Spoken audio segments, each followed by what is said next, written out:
وأشهد أن محمدا عبده ورسوله الذي لا نبي بعده. اللهم صل وسلم وبارك وكرم على سيدنا وحبيبنا ومولانا محمد صلى الله عليه وسلم وخاتم الأنبياء والمرسلين وعلى آله وصحبه أجمعين. وقد قال الله تعالى في كتابه الكريم وهو أصدق القائلين: أعوذ بالله من الشيطان الرجيم فاذكروني أذكركم واشكروا لي ولا تكفرون.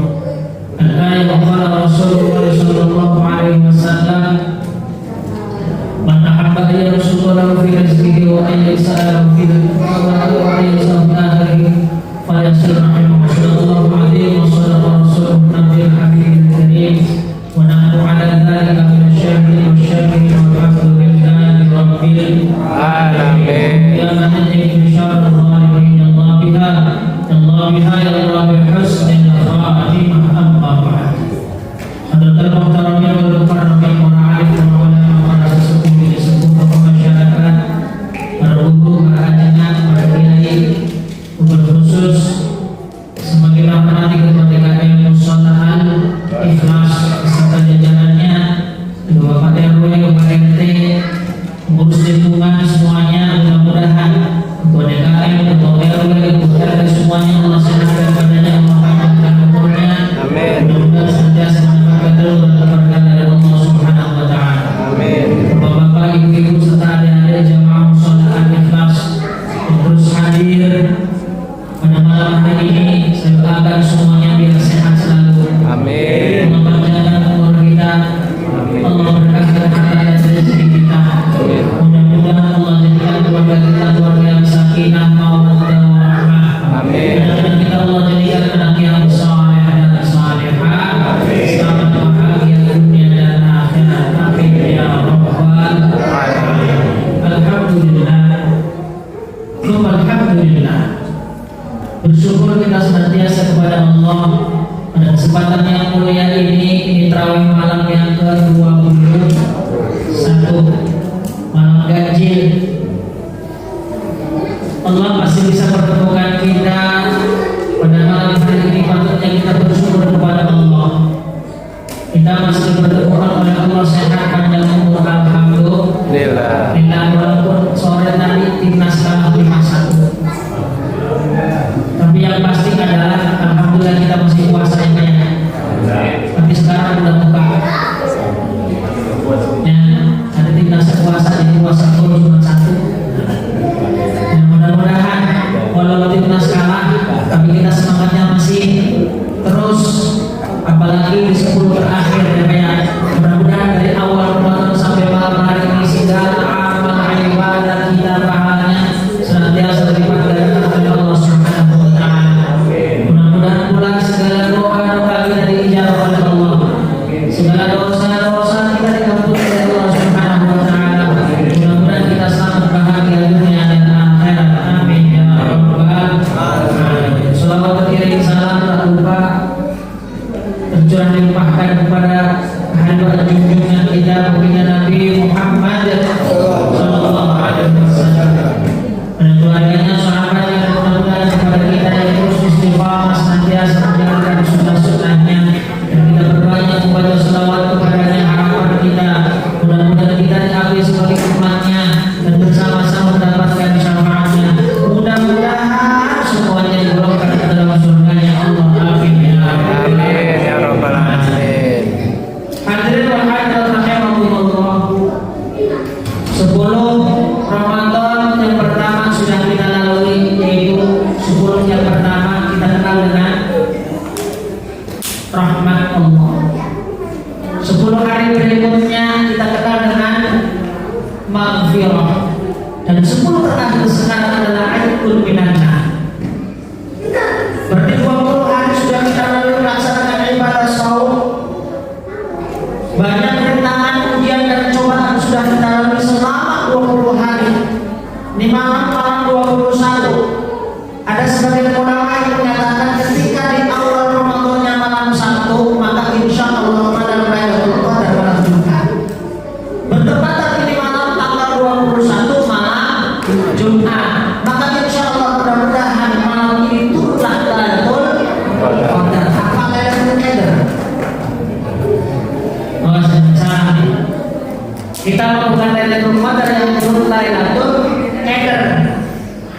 bentar lagi mau lebaran, akhir belum turun, baju lebaran belum kebeli, keder lagi, belum agak-agak mau pulang kampung, ongkosnya belum dapat.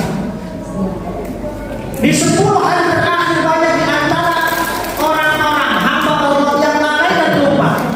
Justru sebenarnya adalah Ramadan dari awal sampai akhir itu nih 10 terakhir daripada bulan suci Ramadan. Kapan adanya namanya malam-malam ganjil? Kita sering membaca Al-Quran surat Al-Qadar. Ya Pak, hafal Al-Qadar. Hafal. Yuk kita baca bareng-bareng. A'udzu billahi minasy syaithanir rajim. Bismillahirrahmanirrahim. Inna anzalnahu fi Lailatul Qadar wa ma adraka ma lailatul qadar. Lailatul Qadar khairun min alfi syahr. Tanazzalul malaikatu war-ruhu fiha bi'izni rabbihim min kulli amr. Salamun Hiya hatta matla'il fajr. Shadaqallahul azim. Ini surat Al-Qadar. Kalau kita melihat sejarah daripada asbab nuzulnya surat tersebut luar biasa. Pada zaman dahulu, ini zamannya umatnya Nabi Isa alaihissalam, atau kita kenal dengan umat Nabi Isa apa?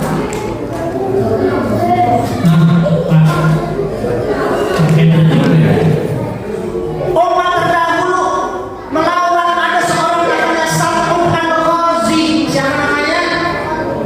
Sam'un al-Ghazi, seorang pejuang melawan orang di mana pada saat itu adalah orang-orang Yahudi berperang tanpa lelah, dan hanya alat perangnya cuma memakai rahangnya unta. Dan rahang unta itu tiap hari dia berperang selama 83 tahun tanpa lelah dan tidak pernah terkalahkan oleh orang-orang Yahudi pada zaman ini. Hebatnya dia tidak namanya makan. Kalau lapar dia keluarlah daging dari rahang unta. Kalau haus dia ada tetesan air dari rahang unta. Itu adalah salah satu karomah daripada Sam'un al-Ghazi. Bingung orang-orang pada zaman itu untuk mengalahkan Sam'un al-Ghazi, gimana caranya? Ini diceritakan oleh baginda kita Nabi Muhammad SAW di hadapan para sahabat radhiyallahu anhum. Kenapa? Nih, dari cerita dan kisah ini, seorang yang memang pahalanya mungkin tidak ibadah selama 83 tahun umur kita belum tentu sampai ke arah situ, betul kan? Di sini ada nggak yang maaf yang usianya banyak udah 80 tahun ada? Belum. Paling yang saya lihat yang paling tua sama nih bapak ini ya. Bapak berapa usianya Pak? Usianya berapa? 82. Tuh 82 yang paling sepuh berarti. Oke berapa? 70. Saya masih berapa? 18 tahun. 17 Pak. Ya. Tuh Masya Allah 82 tahun. Seorang Sam'un al-Ghazi 83 tahun tidak pernah lelah berjuang menegakkan agama Allah Subhanahu wa taala. Maka ketika sahabat diceritakan oleh baginda kita Muhammad sallallahu alaihi wasallam, ada seseorang yang berperang lawan orang-orang Yahudi pada saat itu. Apa ada yang Rasul ibadah yang mahalan sebagaimana Sam'un al-Ghazi?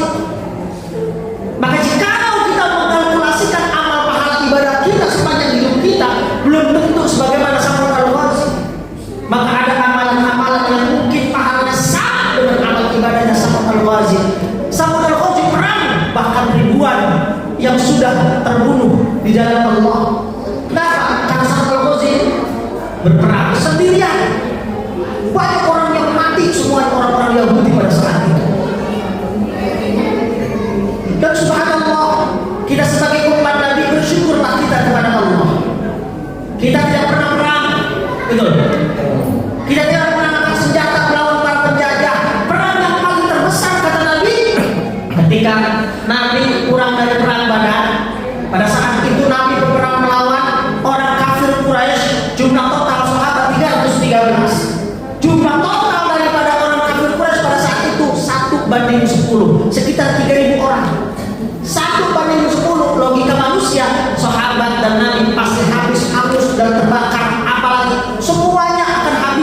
Pada saat itu biiznillah Allah mengirim bala tentara malaikat Allah pada bulan suci Ramadan pula, dimenangkan oleh Nabi dan para sahabat. Dan Nabi berpidato di depan para sahabat, raja'na min jihadil asghar ila jihadil akbar. Kita baru saja perang kecil menuju perang yang lebih besar. Padahal saat itu sejarah mencatat di dalam kitab Khulasatul Yakin diterangkan tidak ada perang sebesar perang Ghazwat Badr Kubra, perang Badar besar sepanjang hidup Nabi. Hanya itu.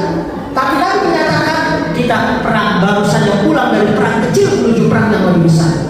Ayo jihad asghar ya Rasulullah, ya Rasulullah. Apakah jihad yang lebih besar ya Rasulullah? Jawabannya apa? Jihadun nafsi, perang lawan diri kita sendiri. Pak. Nah, itu kamu kurang kopi. Belum. Habis lagi kita kopi. Oke. Ya. Toh Nabi menyampaikan kepada sahabatnya apa? Perang melawan diri kita sendiri. Nah, Ramadan ini adalah perang melawan diri kita. Jangan sampai puasa kita dari awal Ramadan sampai selesai ternyata amal pahala ibadah kita tidak ada sedikit pun. Karena shaimin banyak, betapa banyaknya orang yang berpuasa kecuali orang puasanya hanya menahan haus dan lapar saja tanpa ada nilai pahala. Makanya Pak, dari Sampul Al-Ghazi tadi kita banyak belajar. Kita tidak akan pernah hidup sepanjang umur 83 tahun ya kalau ibadah. Kalau seandainya orang itu tidak beribadah kepada Allah, tidak beriman kepada Allah, umurnya sampai 50 tahun, sampai 80 tahun, sampai 100 tahun tidak ada nilai pahala dan tidak ada nilai ibadah. Maka beruntunglah kita walaupun umur kita jangan sampai ibarat kata kelamaan di dunia, tapi pahalanya kita bagaikan ibadah 83 tahun, yaitu malam ketemu malam Lailatul Qadar. Dengan cara apa? Kita qurb ila Allah, mendekatkan diri kita kepada Allah dengan i'tikaf. Ya Pak, i'tikaf itu ada macam-macamnya. Yang lucu mah ada Pak, i'tikaf di masjid bawa tenda. Ada itu. Bawa tenda padahal jalan masjid yang ngapain ada tenda? Mengikuti sunnah Nabi, sunnah Rasul. Sahabat yang Nabi juga dulu nggak ada tenda begitu. Udah kita kalau i'tikaf masuk ke dalam masjid, ke dalam mushola, kita niat nawaitul i'tikaf fi hadzal masjid sunnatan lillahi ta'ala. Terus kita apa? Sholat, banyakin qiyamul lail, banyakin kita berdoa, bermunajat, bermohon minta kepada Allah sebanyak-banyaknya. Kita mendekatkan diri kepada Allah. Mudah-mudahan kita bertemu dengan malam Lailatul khairun min alfi syahr, yaitu lebih utama daripada 1000 bulan. Makanya sahabat dan Sampul Al-Ghazi berperang selama 83 tahun, yaitu 1000 bulan. Maka Bapak ketika malam ketemu Lailatul Qadar, malam tanggal 21, malam 23, malam 25, 27, 29, tidak ada malam 31. Cukup malam 2, 1, 2, 3, 2, 5, 2, 7, 9. Kan 5 malam kalau pengennya hari ganjil.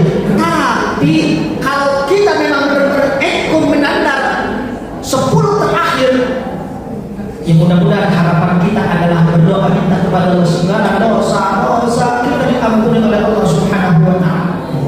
Ketika kita takbir pada malam Idul Fitri, malam 1 Syawal, kumandangkan takbir, tahmid dan lain sebagainya, itu adalah malam di mana malam mustajabah. Malam Idul Fitri malam yang diijabah oleh Allah, malam yang dikabul oleh Allah. Ketika seorang hamba bermunajat berdoa minta kepada Allah. Cuman malam itu banyak orang yang lupa dan lalai. Kenapa? Mikirin baju lebaran, mikirin ketupat. Ya. Apalagi dalam perjalanan nyampe kada di pulang kampungnya ke rumah. Ya, yang di sini bengong baik. Ya, bengongnya kenapa? Bengong karena sedih. Pulang kampung kagak ada ongkosnya. Padahal kalau seandainya orang itu beriman pada malam itu, kita nangis kepada Allah, ya Allah, bermunajat, bermohon minta kepada Allah, ya Allah, pertemukanlah kami ya Allah pada tahun Ramadan yang akan datang. Maka itu kita senantiasa berdoa, bermunajat minta kepada Allah. Maka 10 terakhir pada bulan suci Ramadan, maksimalkanlah kita untuk senantiasa mendekatkan diri kita kepada Allah. Kalau zaman dulu kencengin sarungnya, banyak kemajuan. Ya kan makin maju zaman. Ya lama-lama terakhir kan tinggal satu saf. Lama-lama juga tinggal makmum sama imam doang. Pulang kampung semuanya bersih suci, benar-benar fitri. Termasuk dompet-dompetnya juga kan. Ya, benar luar biasa. Makanya kan kita itu masya Allah sebagai hamba Allah, ujian yang terberat adalah bagaimana kita istiqomah. Padahal banyak para guru menyampaikan Allah Ta'ala ummati ma fi Ramadan.